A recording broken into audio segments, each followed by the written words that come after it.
K-pop Demon Hunters was the movie that drew attention to the K-shamanism fad, which has already been on the rise for many years. However, the attention drawn to shamanism and the occult in this movie was achieved through an engaging story with bright, fast-paced animation for children.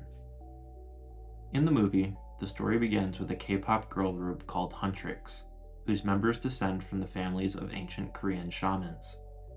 Rumi, the central character, is special though. Her mother was a human shaman, and her father was a spiritual being, a demon, and through sex, they brought forth Rumi, who is a composite of human and spiritual being.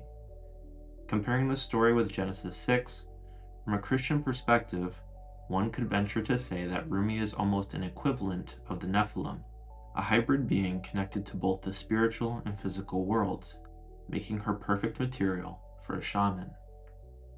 Although the world of HUNTR has developed significantly since the ancient era of shamanism, the girls adapt and syncretize traditional shamanistic practices with the modern techno-industrial world, enabling them to perform shamanistic rituals through their K-pop music and dance routines. Through the power of song and dance, they fight back against the dark spiritual forces of the Saja boys, or Reaper boys, to restore healing and balance to the world, eliminating their Han. The HUNTR group uses not only their rituals of K-pop song and dance to fight evil forces, but also works up their fans into ecstatic states through song and dance, where energy is transferred from the fans to the girls, energy that is used to fight against the Saja boys and Guima, the soul consumer. Once again, this is drawing a non-existent boundary between white and black magic. However, throughout this time of fighting demons, Rumi keeps the fact that she is half human and half demon a secret, afraid of what her friends and fans will think of her.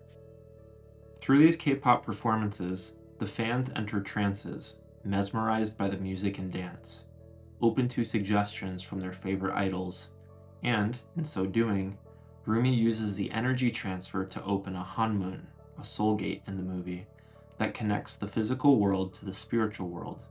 Remember the arches and pillars discussed in BTS's music video and the Malmoon in shamanism.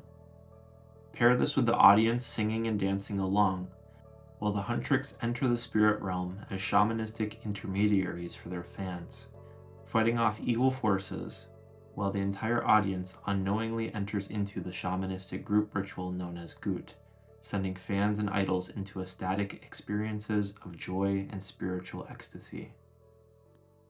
Drawing on Korean shamanism and seeking to redeem evil spirits and forces rather than ultimately defeating them, Rumi does not destroy Jinwoo, the Reaper, but instead redeems him, eliminating his guilt and shame through ritual and restoring him to his true self, eventually leading him to sacrifice himself to protect the world from Guima, the soul consumer.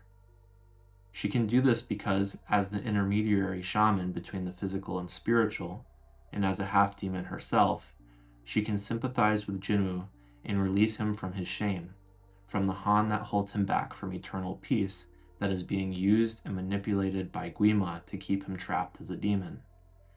In this framing, evil is not something to be ashamed of, but simply misunderstood. The demonic is not something to be feared, but rather something to be redeemed. Instead of conquering evil, Rumi embraces her demonic side and helps Jinwoo do the same. She helps those around them realize that their and her evil is not truly evil, but only appears that way because they are misunderstood by themselves and others, and through their past actions can be manipulated through shame to do evil they inherently don't want to do. Instead of feeling bad about what happened, he should embrace his brokenness and move forward, making it a part of his identity. And by helping Jinwoo, Rumi realizes this is the same perspective she should hold towards herself. She shouldn't hide that she is a hybrid, but should embrace her demonic and human sides, merging them to harness the power for good as the ultimate K-pop shaman. Instead of fighting duality, one must embrace it, live between them, and harness the power of both light and darkness to bring about a new reality. A shamanic world religion. This is summarized in HUNTR's final song.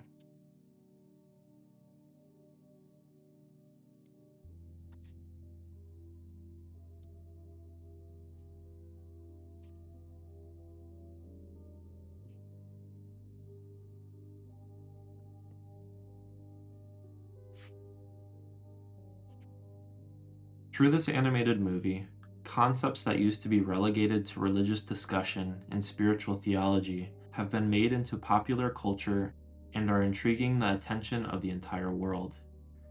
Min Jong-yoon, a film critic, says the K-pop Demon Hunter film, quote, blends Western exorcism with the characteristics of Korean shamanism, shifting shamanistic belief from the occult genre into fantasy and lowering the barrier to entry for overseas fans, end quote.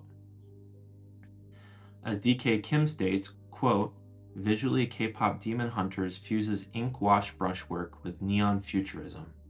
Its choreography blends gyomu, sword dance, with hip-hop, gyutgori, rhythms pulse under EDM layers. The OST, 8 tracks charting on Billboard, mirrors the ritual sequence. Chongsin, summoning, Osin, welcoming, Songsin, sending. Each song is a modern gut, inviting the world into collective Sin Myung, ecstatic joy. The shamans did not vanish, they took the stage. The gut did not end, it became a concert. Spirits will descend amid cheers and neon light. Our souls still want to dance. Drum beats still move hearts, and Sin Myung never dies. End quote. And just as the shaman is the one seen to bring salvation and healing to their tribe through song and dance, the K-pop idols, whether in movies or in reality, bring healing to people through their song and dance, not just performing, but inviting their fans into a healing ritual with them, to sing, dance, and sway with their community to establish a sense of oneness, the core idea of majority occult belief. K-pop is no longer just entertainment, but is a meta-modern salvation to souls in a postmodern capitalist hellscape. These idols of K-pop serve as oracles of the spiritual world, ushering in healing to an anxious generation, giving group identity and meaning to a hyper-individualistic society, attempting to relieve anxiety and isolation through the magic they work on their fan community. Anthropologist Laurel Kindle states, quote, the rise of spiritual content from tarot to fortune apps reveals that Mugyo is re-emerging as a modern spirituality industry. K-pop Demon Hunters captures that zeitgeist with precision. Idols as shamans, concert halls as ritual grounds, fandoms as faith communities. Perhaps not analogy, but reality. End quote. The world has grown weary of the horror that portrays demons and the darkness as evil, and instead desires to understand how misconceived evil can help demolish the stereotypes given to these parties by Christianity and colonialism.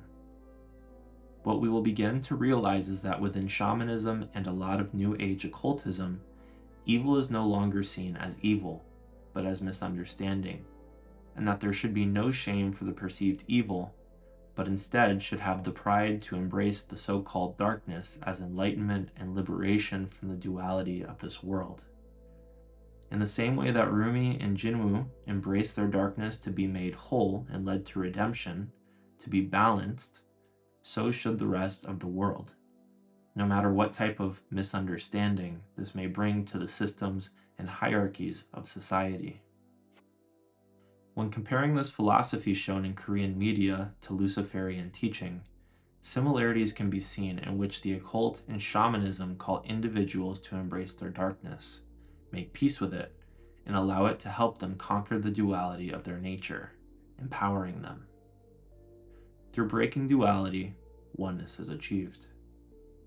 And Lucifer in the occult is seen as such, as the embodiment of enlightenment and knowledge. He is the master of freeing himself from duality by embracing it. When talking about Luciferianism, it is done from a Christian perspective, not the established or organized practice of Luciferianism practiced by an insignificant minority that identify themselves as such, but Luciferianism or Satanism as a philosophy based on the lie that was given to Adam and Eve in the garden within the Christian narrative. That through rebellion, through rejection of God's commands, through following one's own path of healing and enlightenment through knowledge and ritual, you will become as gods. That through the gift of intellect, it is believed that man with this new Luciferian intellect will conquer the earth, will conquer nature, and will himself become God. Here's the way they look at it. Here's their metaphor for the end of innocence. Adam and Eve were held prisoner in the Garden of Eden by an unjust, cruel, and vindictive God.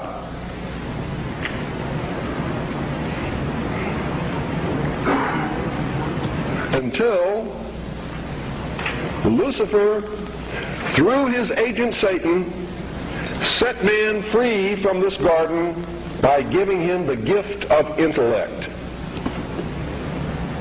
Through the use of intellect, man will conquer the earth, will conquer nature, and will himself become God. It's taught in every Masonic temple in this land. Every secret brotherhood, every secret society, every mystical temple, every occult organization teaches the Luciferian philosophy. This is the Serpentine Theology of the Evil One, the adversary that seeks to destroy the imagers of God through rebellion and deceit. Whether that human godhood is achieved through the right-hand path of occultism, like shamanism, as a group realizing they are all one and interconnected to the divine in nature, or the left-hand path of occultism like Satanism, which focuses on individual deification, is irrelevant. It does not matter because the dialectic of black and white magic is false. There is only one magic, which in and of itself has only one goal, which is to lead individuals into living a Luciferian philosophy which is as old as mankind. The darkness of Satanism is being moved out. At the same time, the quote, light of Luciferianism is being ushered in throughout the world through shamanism, New Age, and healing organizations that introduce the serpent's deception in a more palatable form. What you must realize at the moment is that shamanism and occultism are nothing more than Luciferian philosophy repackaged within cultural frameworks and worldviews. At the root of all religions, aside from the Orthodox Christian worldview, there is a pursuit to find godhood or enlightenment or oneness within oneself, to realize that you are no different from the divine, and that through knowledge and ritual, you can raise your consciousness and unite yourself with the truth of who you are, God. This is not diversity. This is not religious machinations of creativity. It is a lie that seeks to steal, kill, and destroy the beautiful imagers of God, humanity, and lead them away from the one God who truly loves them.